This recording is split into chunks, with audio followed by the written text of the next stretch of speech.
নমস্কার বন্ধুরা, ইউনিভার্সাল সুমন চ্যানেলে আপনাদেরকে স্বাগত। নতুন একটি ভিডিওতে আবারও চলে এসেছি। আজ আপনাদেরকে নিয়ে যাব পটচিত্র গ্রামের তৃতীয় পর্বের ভিডিওতে। আর এখানে দেখাবো পটচিত্র সংগ্রহশালা। আগের দুটো ভিডিওতে আপনারা দেখেছেন যে পটচিত্র গ্রামের কতটা অপূর্ব সৌন্দর্য রয়েছে, কিভাবে গান করা হয় পটচিত্রের। আর আজ আপনাদেরকে দেখাবো পটচিত্র সংগ্রহশালা। এই সংগ্রহশালাতে আসলে আপনারা অনেক কিছু দেখতে পাবেন, যেটা তৈরি করেছে বাহাদুর চিত্রকর তার নিজের ব্যক্তিগত অর্থে।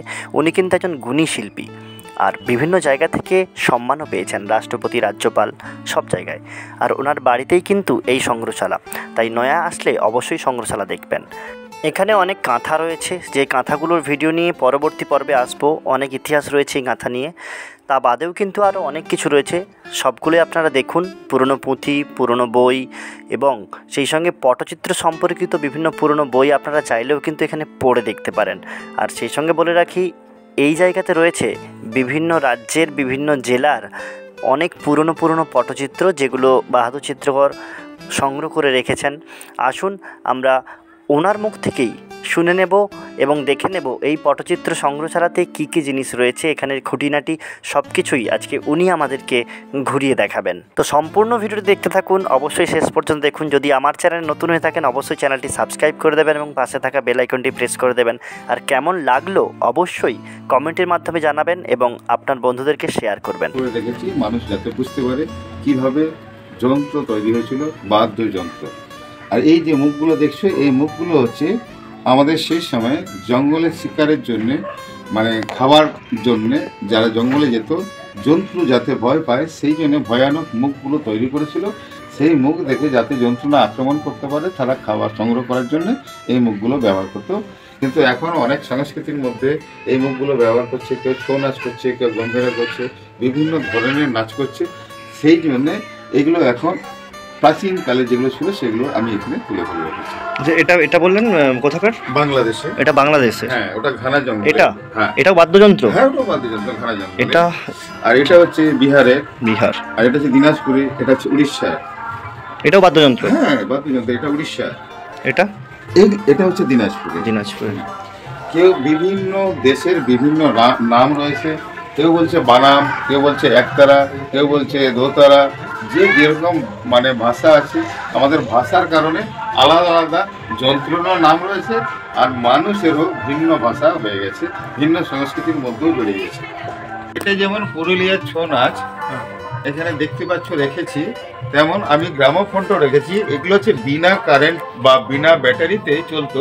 এগুলো স্প্রিংয়ের দ্বারা একবার দম দিলে এই পুরো রেকর্ডটা কিন্তু বাঁচত। আর এটা হচ্ছে আমরা ভারতবর্ষের প্রথম সিনেমা হল বলে থাকি। 1 পয়সা 2 পয়সা দিয়ে দেখতো, দিল্লি কা কোনো উইনার দেখো আর ভিক্টোরিয়া, কলকাতা কা ভিক্টোরিয়া দেখো বলে।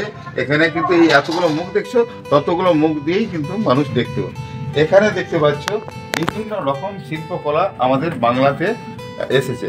কিন্তু এখানে যেটা পাথরের যেটা আছে সংগ্রহ করা আছে, এগুলো হচ্ছে তাজমহল যারা বানিয়েছিল তাদেরই বংশধরের কিন্তু অনেক পাথরের এই শিল্পকলাগুলো পাথরের উপরে তুলে ধরেছি। এগুলো হচ্ছে টেরাকোটার উপরে রয়েছে। মধ্যপ্রদেশের টেরাকোটা রয়েছে, অন্ধ্রপ্রদেশের টেরাকোটা রয়েছে, বাংলার আমাদের বাঁকুড়া টেরাকোটা রয়েছে, এখানে গালার পুতুল রয়েছে।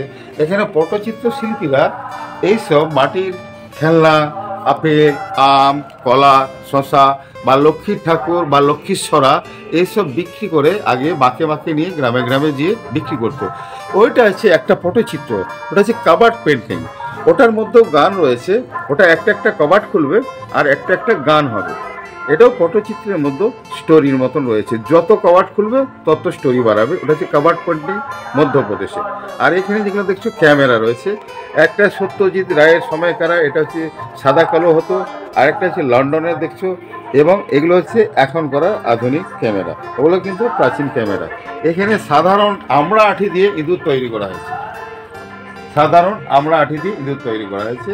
আর এবং কিন্তু যে কাঁচের যে ঝাড়বাতি বা ফুলদানি বিভিন্ন ধরনের সেই সময় করা যে পিতলের কাজ হতো, ডোকরা, টেরাকোটা, মাটির যে কাজ হতো, বা এগুলো দেখছো, এগুলো হচ্ছে জুয়েলারি। এই যে আম দেখছো বা মাছ দেখছো বা করলা দেখছো, এই মুখ দেখছো, এগুলো কিন্তু রাজা রানীরা ওরা ওর মধ্যে জুয়েলারি রাখতো, ওগুলোকে জুয়েলারি বক্স বলে থাকে। এগুলো হচ্ছে রাজা বা জমিদারদের আসবাবপত্র বা খাবারপত্র এইসব জিনিস আগে ওরা ব্যবহার করতো, সেগুলোকেও আমি সংগ্রহ করে রেখেছি। যতটা পারছি আমি আমার মতন করে চেষ্টা করছি। এখানে দেখুন, এখানে আমাদের মেদিনীপুরের পট এবং বীরভূমের পটের অনেকটা ঘরানা আলাদা। এটা হচ্ছে আমাদের নয়ার কাজ। এই জন্য বলছি, যতগুলো জেলা রয়েছে সব জেলার কিন্তু ঘরানাগুলো আলাদা আলাদা আলাদা রয়েছে। এখানে রয়েছে আমাদের দেখুন সাঁওতাল আদিবাসী যারা শিল্পীরা কাজ করেন, তাদের আঁকা কাজ, তাদের আঁকা। আমরা কিন্তু এখন ছেলে মেয়েদেরকে বিগ ব্যাং পড়াচ্ছি, কিন্তু তারা বহুদিন আগে, কোটি কোটি বছর আগে সাঁওতাল আদিবাসী যারা, তারা কিন্তু এখানে ছবি এঁকে রেখে দিয়ে চলে গেছে যে প্রথমে জল ছিল, জলের জন্তু থেকে পাখি বা জন্তু কিছু হয়েছে, সেই থেকে তারপরে মানুষ হয়েছে, সেই মানুষ থেকে তাদের ছেলেমেয়েরা হয়ে জঙ্গলের পর জঙ্গলের থেকে তারা ভাই বোন বলে জানতো না, তারা আবার আস্তে আস্তে বিয়ে করলো।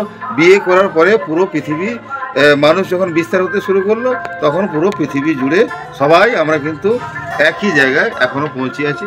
তারা কতদিন আগে গুহার মধ্যে এঁকে দিয়ে গেছে বিগ ব্যাং।